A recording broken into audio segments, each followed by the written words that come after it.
Okay, probably Cameron and you both. Yeah. Hi, thank you for having me here. My name is Rasal Ahmed. I am an assistant professor at The Ohio State University. I am at the Department of Theater, Film, and Media Arts. And I teach nonfiction films there, which is a fancy way of saying documentary films. And I am myself a filmmaker, academic, and activist. And my films are kind of like the creative work in my filmmaking. The work that I make is sort of at the intersection of fiction and nonfiction. So I work with the idea of hybridity, and another important part of my work, I think, is like where it kind of explores the idea of like what it means to be making films at a time when we are living in a very divisive world, which is marked by war, genocide, and many other issues, as we know. So that's like a kind of like a short introduction of like who I am and what I do. Okay, thank you very much. Okay, my name is Sunhee Lee, and I'm a faculty member of Art and Design of University of Tsukuba. And I'm working at this university for 25 years almost now, and also I'm teaching the industrial design and informatic sciences, and especially about the people's kansei, the Japanese term, academic term of kansei, and it's related to our emotional or sensitive experiences, and to decide the solutions of the problems. So it's I really like to introduce my work through this project. So I'm very honored to talk with Professor Ansel today. So thank you very much. So my name is Max. I'm from the Netherlands, but my mother is Japanese, and I am currently a PhD student. So to talk a bit about inclusion, but for me, because I'm half Japanese and half Dutch, it was always difficult to find my identity itself.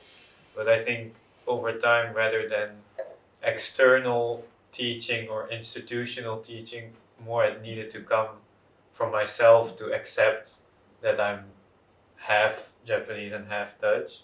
So for me personally, I think in my experience, it was more looking from within and not really trying to get institutional or looking for institutional advice or things like that. But of course, that differs per situation. For me, it's a very different problem than other people with other diversity situations.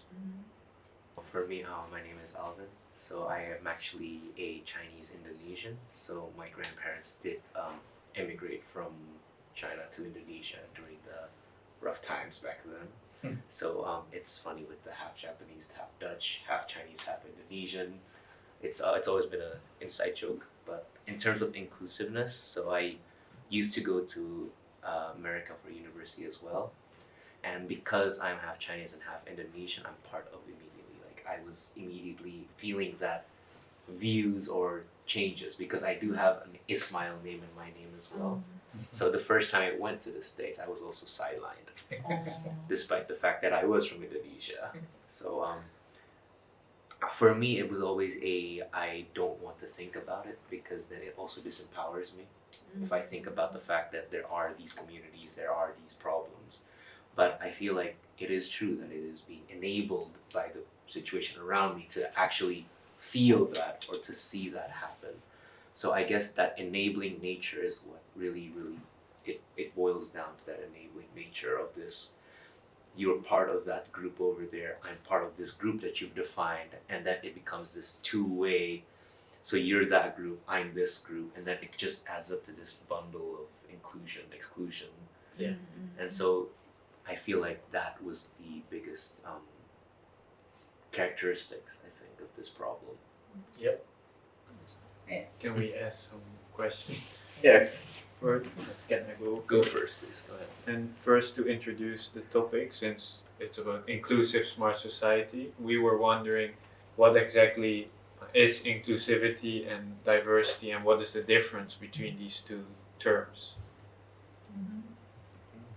I think you have a lot of comments about that, right? Yeah, I do have some thoughts.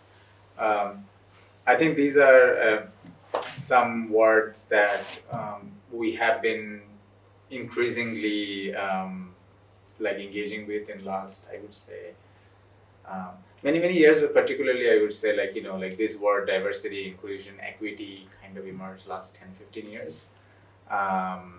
And a lot of that has been in response. I mean, if I just think about the country where I teach, like where I live right now in the United States, in 2020, there was a massive uptick, or sort of like, reorganizing of Black Lives Matter movement after the murder of George Floyd.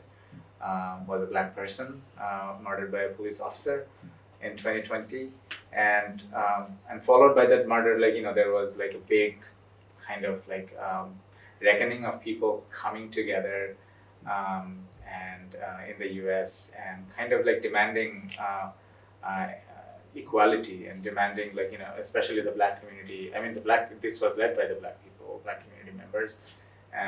So in the aftermath of that, we have seen like a lot of institutions in the US, like particularly like the corporate institutions, they have embraced DEI more aggressively. They have launched many of them, like Amazon, and they. I mean, I'm not a researcher about like the institutional practice of DEI, but like what I have seen as a member of that society, that it definitely kind of increased the sort of like people's or at least like the institutions like launching like DEI programs. So this was absolutely at that point of time like the society and different institutions kind of reckoning with this fact that it has for a long time excluded certain members of the community. Definitely, like like in American context, like the black members of the community, and they felt that, and they have raised this issue many times from the civil rights movement until like present day. They have repeatedly like raised their voice about like the exclusionary, social exclusionary practice that dates back to slavery. I mean, if you really think about it. So this was probably, I mean, if you could think about this, like when after George Floyd murder, that this was like like a progress in the timeline of like how people felt about, certain community members felt about not being included. But the situation is now changing. I think there are two things to, even before thinking about like now the situation is quite different, the landscape is quite different, is when there was this uptick of DEI practice, or like the people like launching DEI programs, especially the corporation launching DEI program. One of the things that they did not take into account, or like the criticism of DEI or equity and inclusion, was they were not thinking about the structural inequality, and rather they were just fixing this by tokenizing certain people, like representation of certain community people, certain community members. So that has been a criticism of DEI. But what we have seen, the second point is like after the 2024 election in the US, that there is a legislative sort of initiative to ban DEI, to criminalize diversity, equity, and inclusion in the US. So this same organization that right in 2020, right after the murder of George Floyd, sort of like in a very guilty way, like started launching this DEI program, are now scaling back. So it's very interesting because I have actually looked at the inclusive smart society pamphlet, like the document that's been prepared, and the last page of that actually mentioned the Black entrepreneur like program, the Amazon program, and Amazon is probably thinking about like getting rid of that at this point. And that, I think, is the very at the heart of this problem, like how DEI was like introduced. and how DEI was, at least in an American context, like they were practicing it. Like the word inclusion, diversity, equity, it felt like a cosmetic solution of a long-term like institutional practice of institutional inequity and practice of discrimination. They felt that just hiring people from certain minority groups is going to fix this problem. They were not taking accountability of like how it happened, why we came to that point, but they just came up with this solution that, oh, just DEI, now we are corporation, because they're at the end of the day they just want to do business, right? And then suddenly they're saying right now Meta and Amazon and many other like institutions that we are not going to take any accountability and we're not going to continue with these programs because this is not the law of the like the legal bureaucracy is changing, so we have to like go with that. So I think it proves the limitations of the use of inclusion in an institutional setup. If you are not critical, if you are not utilizing the word critically, I think it may end up, depending on the law, the legality, and like funding. Like a lot of this, like a lot of educational institution is cutting, like sort of like scaling back DEI because they know that the federal funding they will no longer be available to them. So we have to probably think more critically about this. That yes, these are great words. We want the word to be inclusive because we know discrimination exists everywhere. But if we do not address the institutional barriers that creates these conditions and just think about we have to include few people, it may end up in a situation like this where the same people who are championing inclusivity just because of the change of the scenario or political regime will say sorry, I don't care about it anymore, but this is not really relevant for my business anymore. So a long answer to your short question. So with the idea of inclusion, I think maybe some of us have already experienced it in our lives. But in briefly, maybe can you like share if that has ever been a part, or like have you ever experienced those environments before?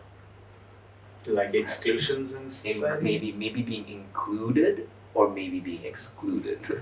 Or how does that tokenization word that you used earlier? Yeah. I mean, if I could just Please. respond to your question, it's a complex question. I mean, as a human being, my nature, I belong to, because of like all these identity categories that we live in this world. Obviously, sometimes I'm forced to think about my identities, even if I don't want to think about my identities. Because in my work, to be very honest, I am more curious about theoretically exploring the idea of hybrid identity. Because I think at the end of the day, the hybrid identity or the hybridization of identity is really the true self who we are. Because even when I'm think about like me being as a, even though it's complex because I have been out of Bangladesh for a long time, but I'm a Bangladeshi, right? And this is the situation that I have been out of Bangladesh for a long time, but I'm Bangladeshi. So how I am the same Bangladeshi of another Bangladeshi person sitting next to me. We just have very different set of Bangladeshi, experiences and history. My migration history is different. The way I look at life is different. The way I eat my food, even though we may have some similarities, how we dress and how we talk, we have like a lot of difference. Even with the same identity category, every individual may have like different set of choices, right? So, and that becomes like very individual. That's why that helps us to form our individual sort of a way of understanding ourselves. So I think like my Bangladeshi identity, if I really compare it with this unknown other Bangladeshi sitting next to me, is quite hybrid. It's never gonna match exactly the same way that other person is sitting there. My religious belief, my romantic choices, my the way I choose friends. These are very different. It's going to be different. There might be some similarities, but a lot of differences too, right? So in that sense, I feel like every person's true identity is sort of in that hybridity of like different things, so many different things. But what happens sometime with the traditional way of thinking about exclusion, inclusion, if I'm included, if I'm excluded, I have to really think the broad categories that, oh, as a Sunni Muslim, do I feel included in America? You know, do I, like even though I don't want to think about, like, I am not a practicing Muslim. So I don't want to think about my Muslim identity, but the moment I will leave this country and go to the airport and show them my passport and they will see Ahmed at the end of my name, they are going to sideline me. They're going to separate me. It has happened every time. Never miss a chance. So they want to see me as a like just a Muslim person who may be a threat to the society because there is a whatever history of like Muslim people attacking America. So you see, like, it is complex that I don't want to think about it like that I am ever excluded. I, as a human being, I'm a way more complex person than just a Sunni Muslim. I have so many other things, including my Sunni Muslim. I'm not ashamed of any part of it. I'm not practicing, which makes it complicated too. Like, in my own country, that they'd be like, oh, you're not Muslim because you're not practicing it. So in Bangladesh, people will say I'm not Muslim, and in America, people are going to say that you are probably a terrorist Muslim. So I think to answer it in one line, I don't want to think about it, but we live in the world where there is no way that we can't think about it. I'm always reminded who I am. Thank you for the answer.